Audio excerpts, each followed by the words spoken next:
Vanderlei da Silva Paganini Filho. Eu sou pós-graduando do mestrado da Unic, né, Universidade de Cuiabá. Sou orientado do professor Marcelo Diniz dos Santos. Em conversa com o professor Marcelo Diniz, a gente resolveu falar um pouquinho sobre atualidades em reprodução de bovinos para vocês, tá?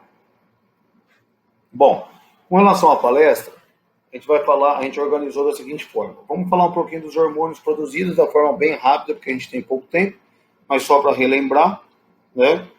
Vamos falar da ETF e suas atualidades, produção in vitro de embriões e suas atualidades também. Bom, falando um pouquinho dos hormônios produzidos pelo hipotálamo, né, que quando a gente fala de reprodução, nós temos que falar do eixo hipotálamo hipofisário gonadal.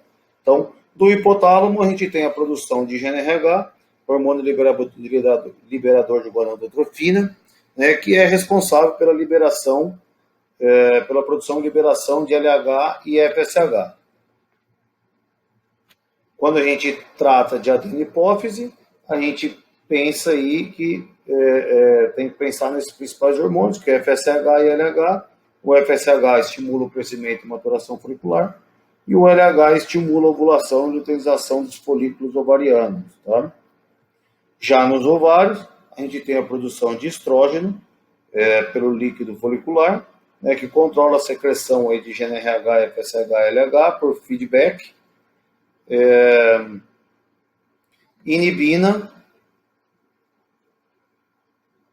A inibina, que tem que é produzido pelo líquido folicular e bloqueia a síntese de FSH.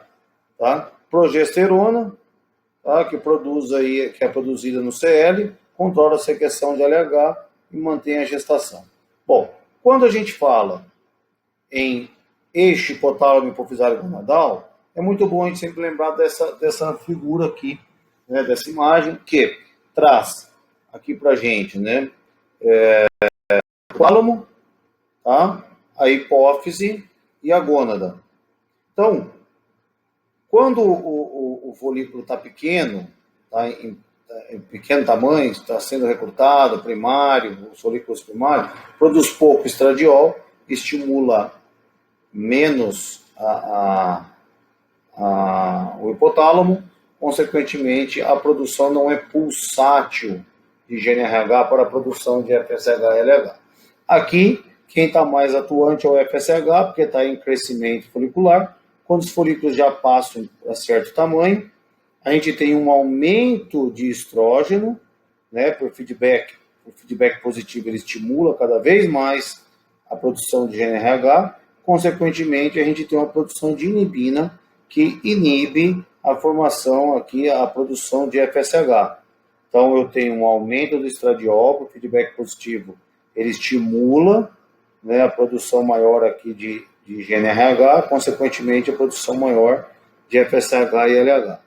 Quando vai chegando no folículo de Graaff, né, um folículo já que é um dominante, a produção máxima de estradiol aumenta a pulsatilidade de GNRH, consequentemente, a gente tem uma produção maior de FSH e LH. Porém, como a inibina está bloqueando a síntese de FSH, a gente tem uma produção e uma liberação muito alta de LH, porque, na verdade, esse LH está embolsado na adenopófise. Tá? Bom, pessoal, como a palestra é rápida, eu não tenho muito tempo para falar com vocês aqui sobre os protocolos convencionais de ETF. Eu vou partir direto para as atualidades que a gente está tendo na ETF. As atualidades que a gente está tendo na inseminação artificial.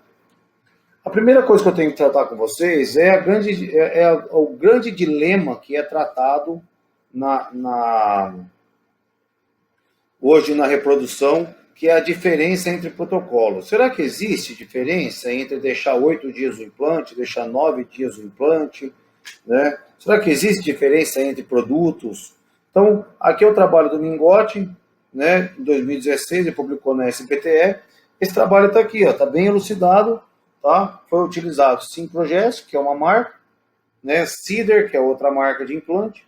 Aqui Syncrogest novamente, Cider. Então, Syncrogest com 8 dias, Cider com 8 dias, Syncrogest com 9 dias, e Cider com 9 dias. Será que deu diferença? Vamos dar uma olhadinha nos resultados, ó. Vamos lá, ó. 54% Cider com 8 dias, 53,5% Cider com 9 dias, 52,5% Simprogest com 8 dias, 54,3% Simprogest com 9 dias. Ou seja, pessoal, sem a menor diferença, tá? Então, essa é uma informação que a gente é bastante questionado no campo e eu resolvi trazer para vocês. A outra informação é a utilização de GNRH na ETF, tá? Como que eu sei que eu posso usar o GNRH na ETF? Justamente olhando o bastão. As vacas que não apresentaram CIO, né, que está aqui com o bastão ainda, elas recebem o GNRH. As que não estão mais com o bastão não precisa receber. Então, como que funciona? O protocolo acontece normalmente, tá? Na hora da inseminação, os animais que estão com bastão recebem o GNRH. Os que não estão, não recebem. Será que dá diferença? Vamos dar uma olhadinha. Primeiro, o que acontece quando eu aplico o GNRH? Tá? Eu aplico o GNRH, eu aumento a pulsatilidade de GNRH, consequentemente, eu faço com que as bolsas da adeno-hipófise liberem mais LH. Então, o animal que não deu CIO, eu forço a ovulação daquele animal naquele momento. Tá? Esse é o princípio da utilização do GNRH. Olha lá, manifestação do estro. Tá? Esse aqui é um trabalho do Manuel de Sá.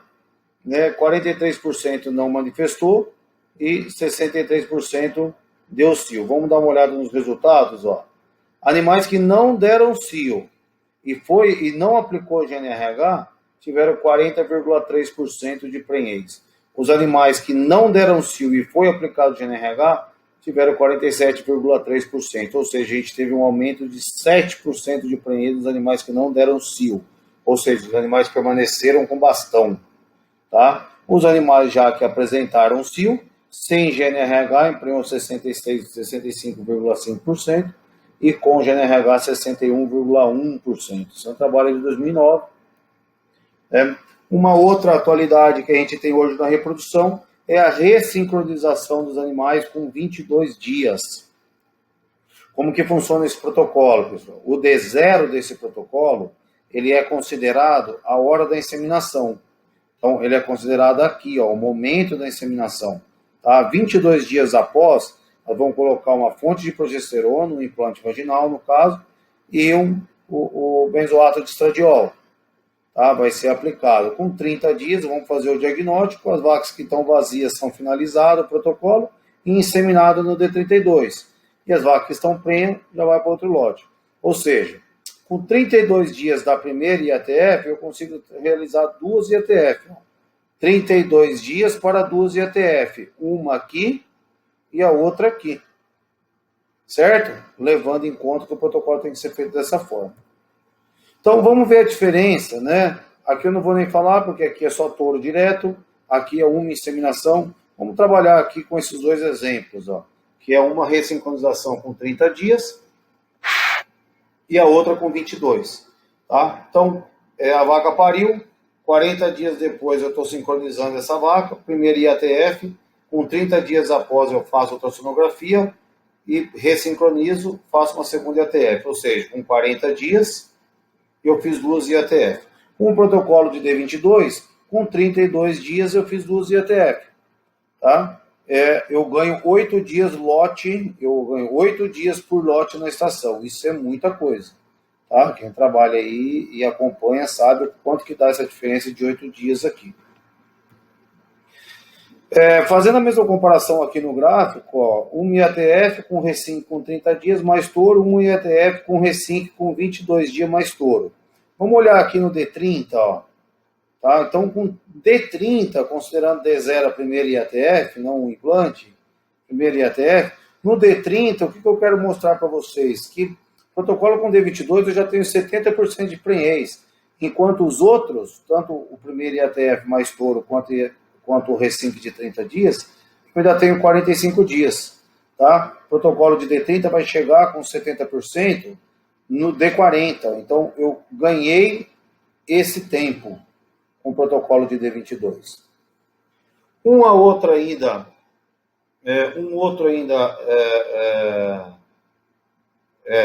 atualidade que a gente pode utilizar é a utilização do Doppler vascular. Como que funciona o Doppler vascular? Parto, 50 dias após eu estou fazendo a IATF, né, D0. O implante, ao invés de ser no D22, vai ser no D14. Então, com 14 dias após o primeiro IATF, eu coloco o implante. A diferença é que eu não aplico benzoato estradiol, porque eu posso causar uma luteólise precoce. Então, eu aplico progesterona injetável, mais a progesterona vaginal. E ocasiono aqui, e realizo aqui uma ressincronização. Com D22, eu faço o diagnóstico com Doppler, né? E já realizo a segunda IATF. Qual que é a diferença? Que com 24 dias, eu estou trabalhando, eu faço duas IATF. Primeira IATF aqui e segunda IATF aqui. Então, vamos lá, ó. Vazia, sugestiva de prenha, tá? Sugestiva de gestante, gestante e gestante. Essa é a imagem que eu vejo no D22, tá? Então, não me preocupo com útero, sim com ovário. Então, de IATF, pessoal, é basicamente isso que a gente tem que tratar. Aqui, o convencional, né, 40 dias, então, insemina, diagnóstico mais 10 dias do protocolo, 40 dias, tá? Olha a diferença para um Doppler, né? Então, aqui com 58 dias, ó, 24 a 24, 48, mais 10 dias do primeiro protocolo, com 58 dias eu realizei 3 IATF. Então, isso é o que tem de mais moderno hoje na IATF. Tá? Obviamente que não são todas as fazendas que se enquadram nesse protocolo. Bom, vamos falar um pouquinho rapidamente aqui para vocês da fecundação in vitro. O que a gente tem de novo na fecundação in vitro de embriões? A gente tem aspiração de bezerro com 3 meses, aspiração de novilha superprecoce e criopreservação de embrião. Tá? A doadora hoje é esse animal aqui, tá? Não é mais esse animal. Aspiração de bezerro com 3 a 4 meses, pessoal, é feito por videolaparoscopia, tá? Dessa forma que o menino está aspirando. Aqui é um bezerro, tá? Um bezerro macho, de uma fêmea que foi aspirada com 2 meses de idade lá na Barra do Garça, esse serviço aqui. Tá? Vamos ver aqui também se existe uma diferença entre os animais de aspirado de 14 meses no final de estação de monta que deram prenhas e vazias. Ó, foi feita uma aspiração, 2 IATF mais touro, 52% de prenhez. Desses animais, o que deu prenha, o que deu vazia, será que deu diferença? Ó, as vazias deu 23,7%, 23,7% oócito por animal. As prenhas, 21,6%, não deu diferença. Taxa de ócito viável, 60% e 61%, não deu diferença. Tá? Então, percebe-se que não existe diferença, né, entre os animais que emprenham e que deram vazia. Tá? Qualidade e quantidade deu muito próximo, muito parecido. Bom, com relação à criopreservação, a gente tem que falar da vitrificação, que é um congelamento ultra rápido, tá? E o direct transfer, que é um congelamento lento. O que eu trouxe para vocês aqui é justamente resultados, porque não daria tempo de eu falar das técnicas aqui para vocês. Tá? Então, a diferença, fresco com vitrificado, 32% de prenhez fresco, 20% vitrificado. Fresco e congelado, 32% fresco, 12% congelado. Vitrificado e congelado, 20% de prenhez vitrificado, 12% congelado. As taxas e porcentagens se mantêm com 70 dias, né? Mantém essa diferença aí. Então, lembrando ainda que o vitrificado dá um resultado melhor do que o congelado. Pensando em animais, novilhas e vacas para receberem embrião. Tá? Vamos lá. As vacas, novilha recebeu 46%, deu 15%. Embrião a fresco, né? Vacas 17%, vitrificado 10% e congelado 7,5%. Ou seja, não existe diferença dos animais transferidos. Se você transferir embrião em novilha ou vaca, não existe diferença estatística entre categorias. Perfeito? Pessoal, o que eu tinha para passar para vocês é isso, tá? Meus contatos estão aí. O que vocês precisarem, nós estamos inteira à disposição, tanto eu quanto o professor